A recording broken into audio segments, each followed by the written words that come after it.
What's up, you rational rebels? Farid here, and welcome back to the Rational Farid. All right, today we're laying the foundation for a big one. Before we can talk about the man, we have to talk about the town, his supposed hometown, the place that's on a million t-shirts, magnets, and Christmas cards, Nazareth. Now, before we get into the weeds, let's do something important.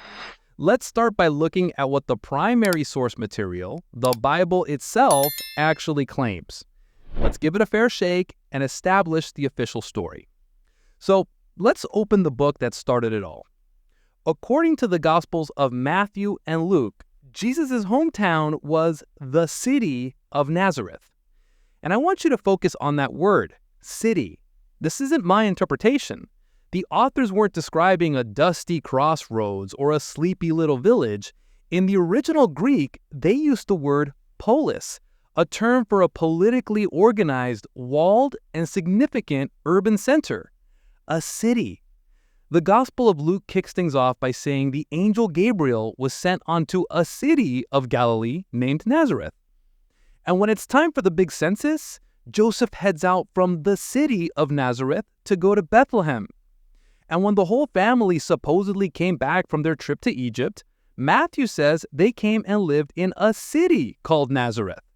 The authors are very clear and consistent about this. They want you to picture a proper city, a place with organized structures, a synagogue, and a population large enough to form a multitude. This is the foundational claim. This is the official story. Nazareth was a city, period. Remember that, because we're about to put that claim to the test. But here's where it gets weird, really weird. Okay, so we have a city, a polis, a place that's supposedly the launch pad for the most influential character in Western history. You'd think a place that important would be all over the historical map, right? You'd expect it to be mentioned by historians, geographers, and other writers of the time. So let's go looking. Let's pull out the records and see what they say. First, let's check the Old Testament. It's the foundational text for Jewish history in the region.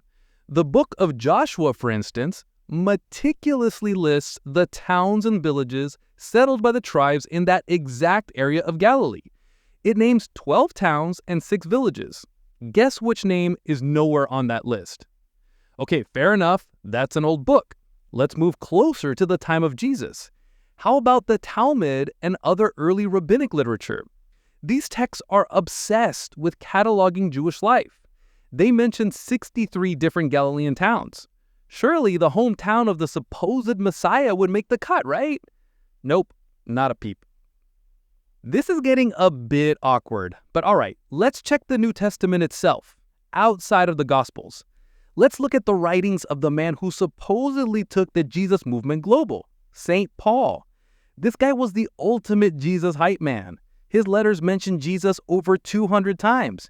You'd think just once, even once, he'd say, "Hey, remember Jesus, the guy from that city, Nazareth?" He never does, not once. The hometown of his savior is apparently irrelevant.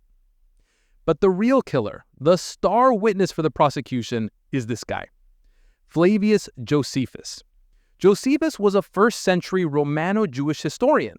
More importantly, he was a military commander who was put in charge of Galilee during the First Jewish-Roman War in the 60s AD. He was there. He marched his troops back and forth across the tiny province, and he wrote everything down in painstaking detail. In his histories, he specifically names 45 cities and villages in Galilee.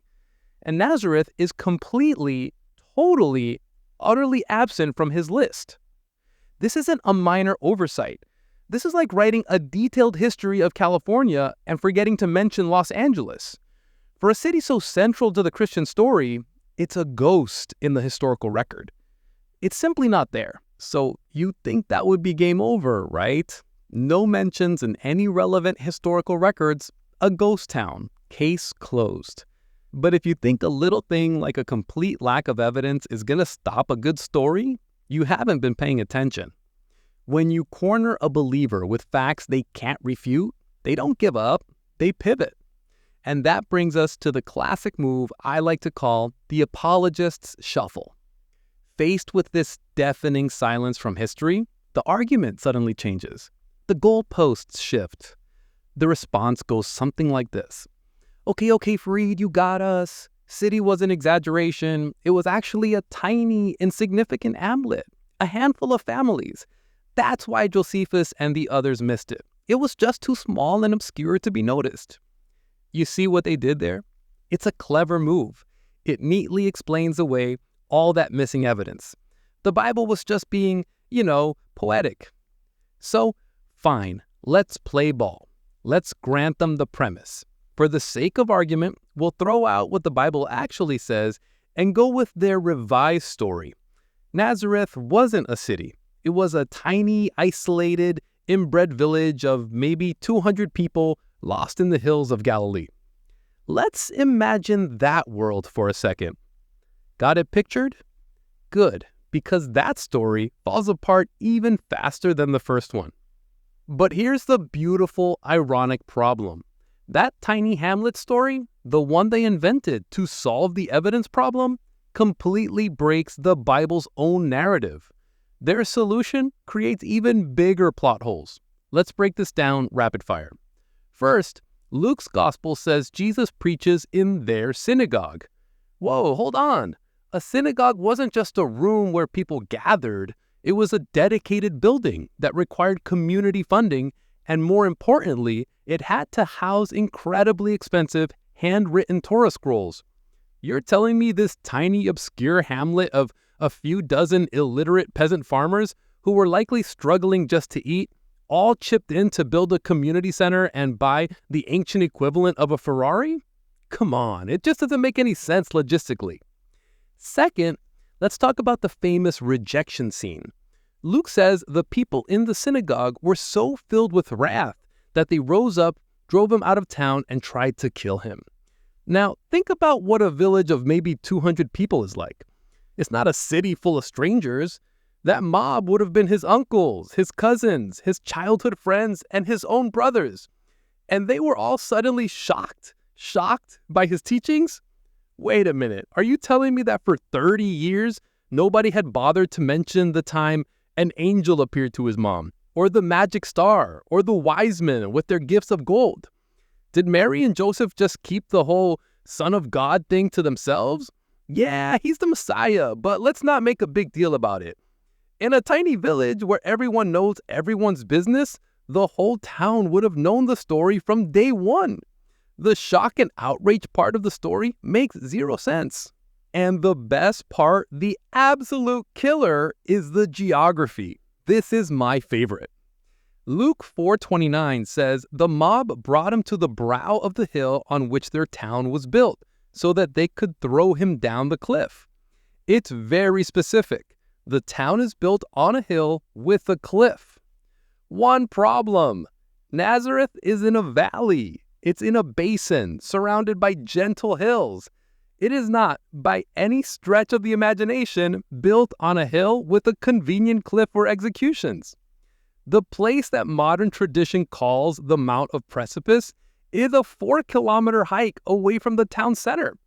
So you have to imagine this angry mob of his relatives frog marching Jesus for about an hour over limestone crags all the way out of town just to find a suitable cliff to throw him off.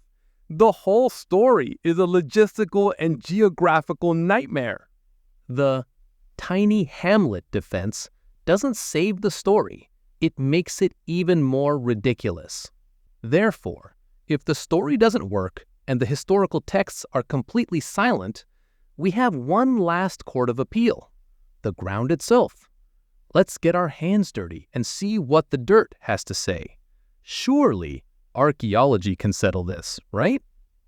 Well, people have been digging there for decades, and funnily enough, the primary excavations have been run by, you guessed it, Franciscan Catholic archaeologists. Now, I'm not saying they'd ever plant evidence, but let's just say they're not exactly a neutral party. They have a vested interest in finding the village of Jesus, Mary, and Joseph. So, after all that digging, what did they actually pull out of the ground from the first century? The foundations of a village? A marketplace? Even a few houses?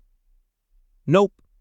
What they found were caves, water cisterns, and tombs. Lots and lots and lots of tombs. Rock-cut tombs, some dating back to the Bronze Age.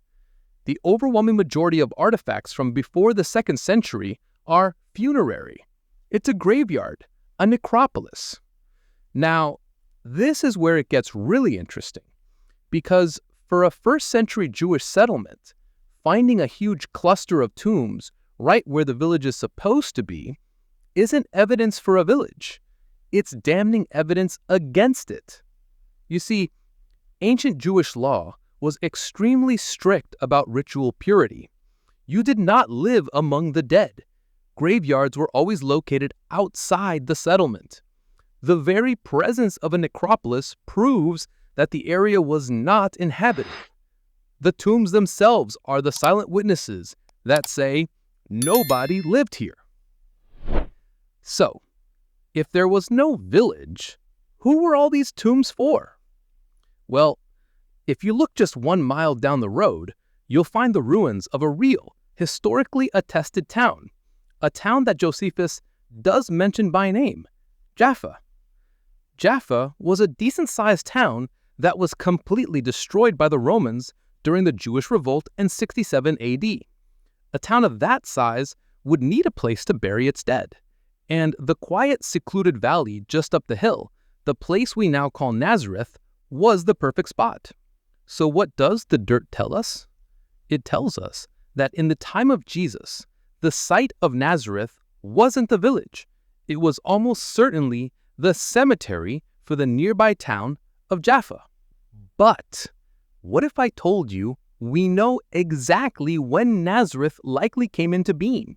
What if I told you that after sifting through all the silent texts and the empty archaeology, we finally found something concrete? So, up to this point in our investigation, it's the 1st century AD. Jesus is supposedly living his life. We have a total blank. No mention in history, no village in the ground. For centuries after, there was still nothing, just silence. And then, in 1962, archaeologists digging in the ruins of Caesarea Maritima, a big Roman port city, found this. It's not much to look at, just this little piece of dark gray marble, a fragment from a synagogue. But this little chunk of rock is the smoking gun. This is the Caesarea inscription. And what it says completely demolishes the official timeline. You see, this stone dates to the late 3rd or early 4th century. It contains a list of the 24 priestly courses, which were basically different priestly families, and it notes where they resettled after the Jews were crushed by the Romans and kicked out of Judea following the disastrous Bar Kokhba revolt in 135 AD. This is a real recorded historical event, and this list, carved in stone, says that the 18th priestly course, the family of Hapizes, resettled in a new, tiny hamlet they called Nazareth. Let me say that again. The very first time the name Nazareth appears anywhere in any non-Christian, physical, datable, archaeological record, it's on a list of towns settled by Jewish refugees more than 100 years after Jesus supposedly lived and died there. The story says Jesus left Nazareth around 30 AD.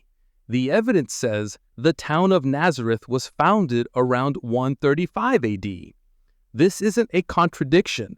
It's a complete timeline implosion. Therefore, if the archaeological evidence shows the town didn't even exist until more than a century after Jesus was supposedly around, then where on earth did the name Jesus of Nazareth come from? How did he get the label for a hometown that wasn't there? This is where the whole house of cards comes down. It all hinges on a classic case of being lost in translation, or more accurately, a clever bit of linguistic trickery. You see, when you read the Bible in English, it says Jesus of Nazareth. But in the original Greek, the phrase is often Jesus o Nazaraios. Now, for centuries, people have assumed that means Jesus, the guy from the town of Nazareth. But it doesn't. A more accurate translation is Jesus the Nazarene. Okay, Farid, you're saying, what's the difference? The difference is everything. A Nazarene wasn't originally someone from a place. It was a member of a group, a sect. The Nazarenes were an early Jewish Christian sect, probably an offshoot of the Essenes. It was a religious title, not a mailing address. And you don't have to take my word for it. The Bible proves this itself. In the book of Acts, chapter 24, a furious mob is accusing the Apostle Paul of stirring up trouble. And what do they call him? They call him a ringleader of the sect of the Nazarenes. Think about that. The Bible itself calls the Nazarenes a sect. Everyone knows Paul was from Tarsus. Nobody thought this meant Paul lived in Nazareth. It was his religious affiliation. Jesus was Jesus the Nazarene in the same way you'd have John the Baptist or Simon the Zealot. So where did the hometown connection come from? It came from the gospel writers being a little too clever for their own good. The author of Matthew, writing decades after the fact, decided to invent a hometown for his hero. He writes in chapter 2, "And he came and dwelt in a city called Nazareth, that it might be fulfilled which was spoken by the prophets, he shall be called a Nazarene." Sounds legit, right? Except for one tiny detail. No prophet in the Old Testament ever said that. It's a complete fabrication.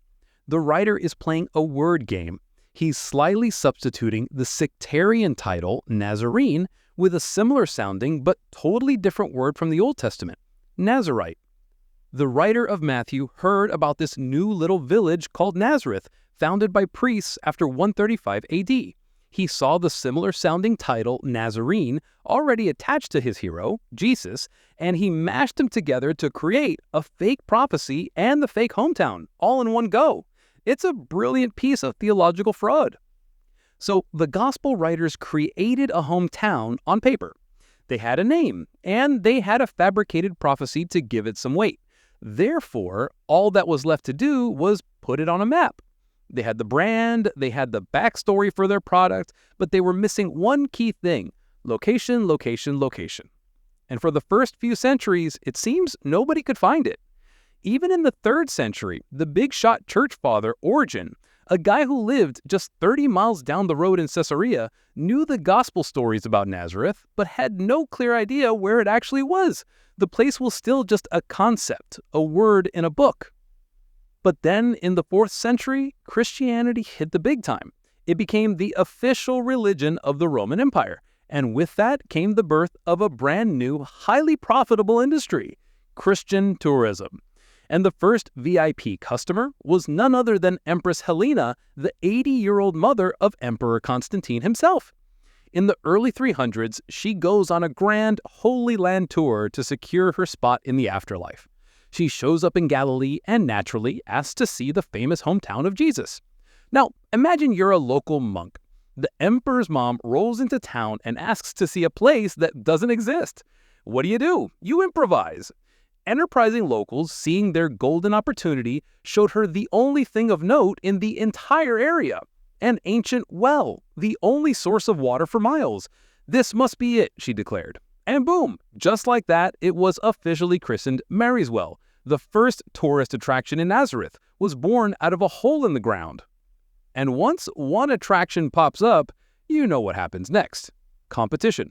A few decades later, another wealthy Roman VIP, a lady named Egeria, comes touring. This time, a different group of monks, not wanting to be outdone by the keepers of the well, showed her a big and very splendid cave. This, they assured her, was where Mary actually lived and where the angel appeared. This became the Grotto of the Annunciation. So now you have two competing, mutually exclusive holy sites, both invented on the spot for rich tourists. And here's the best part: we have maps from this exact period.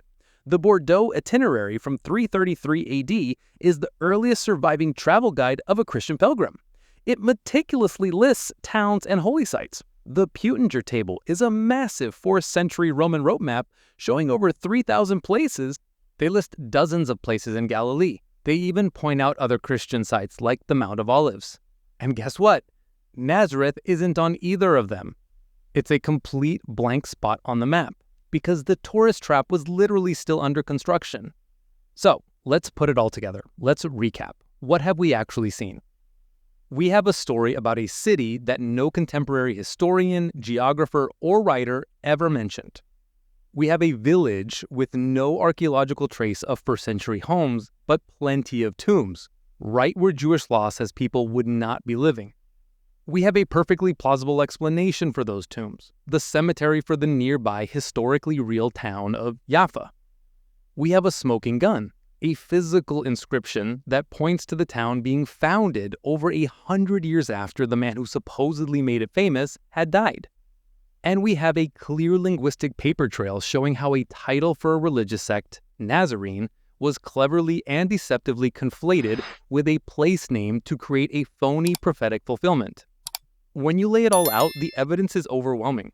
The conclusion is inescapable. Nazareth as the hometown of Jesus simply did not exist in the first century. It's an imaginary city for an imaginary man. It is, in every sense of the word, the town that theology built. So what do you think? Did I miss a crucial piece of evidence? Is there another way to look at the facts? Let me know your thoughts in the comments below. I read all of them. And if you enjoy having your religious assumptions challenged by cold, hard facts, and you haven't already, make sure you hit that subscribe button and ring the bell so you don't miss the next video. Until next time, stay rational.